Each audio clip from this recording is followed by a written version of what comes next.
Have you ever just stopped and wondered how a brand new app can launch globally, stay secure, and be available to everyone, like instantly? Well, a huge piece of that puzzle is its digital foundation. And today, we're going to build exactly that using Google Cloud's Virtual Private VPC, or VPC. So picture this. Your code is done, the features are absolutely perfect, and your app is ready to go. But where's it going to live? And maybe more importantly, how are you going to protect it from all the chaos of the public internet?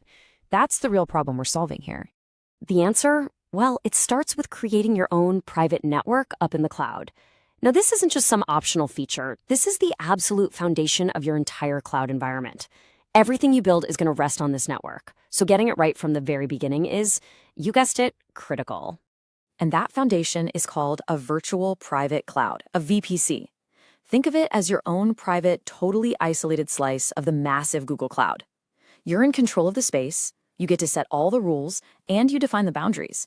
It's just like a big company's private global network, but it's all yours. Okay, and this is where the Google Cloud approach really shines. See, instead of making you build totally separate networks for every single geographic region, Google gives you one single global VPC. And then inside that global network, you create what are called regional subnets. Let's break that down. The main thing to get here is that your VPC is a single global resource. It literally spans the entire planet. What does that mean for you? It means your virtual machines over in Asia can talk to your databases in Europe as if they were in the exact same room, all inside one private network. The subnets? They just carve up this global network into specific places, like US Central 1 or Europe West 2. And honestly, this analogy right here, it absolutely nails the concept. The VPC is the whole company network, right? Connecting every office worldwide. The subnets are just those individual office buildings, one in New York, one in London, another in Tokyo. They're all part of the same big network, just in different spots on the map. All right, enough theory, let's get practical. We're going to design the network for a classic two-tier web app. You know the type. A web server that's facing the public, and it needs to talk to a private, super secure database behind the scenes.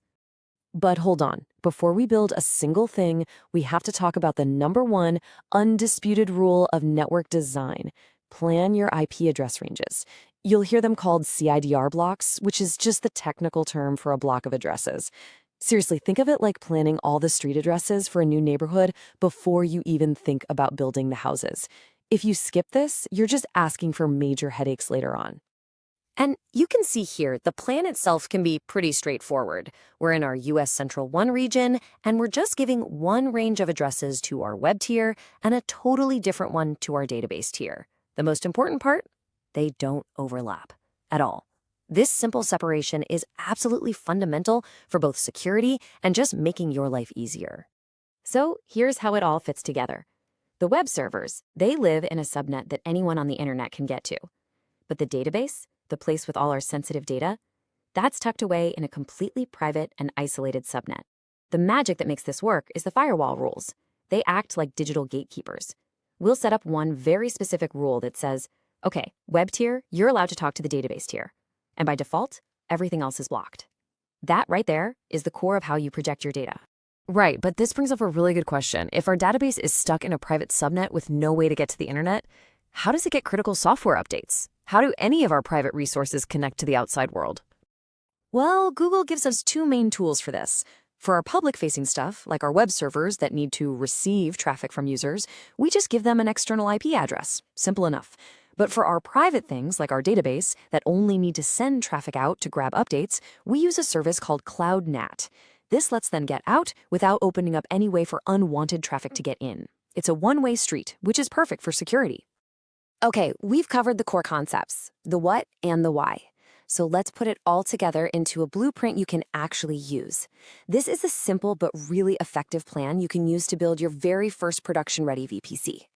It really just boils down to these 4 steps. 1. Always start with a custom mode VPC. It gives you maximum control. 2. Define your regional subnets with those address ranges you already planned out, making sure they don't overlap. 3, and this is probably the most critical security step, start with a firewall rule that denies all incoming traffic by default. And finally, 4. Set up Cloud NAT so your private stuff has a way to get out for updates. And to wrap this all up in a nice, tight layer of security, just follow this checklist.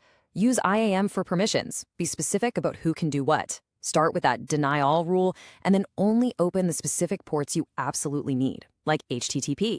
Keep your databases isolated in those private subnets. And last but not least, turn on VPC flow logs so you have a clear record of all the traffic coming and going.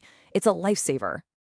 So, you see, a well-designed network isn't just some technical detail. It is the secure foundation for your entire application. You now have the blueprint to build those strong, secure walls. So the only real question left is, what amazing things are you going to create inside them?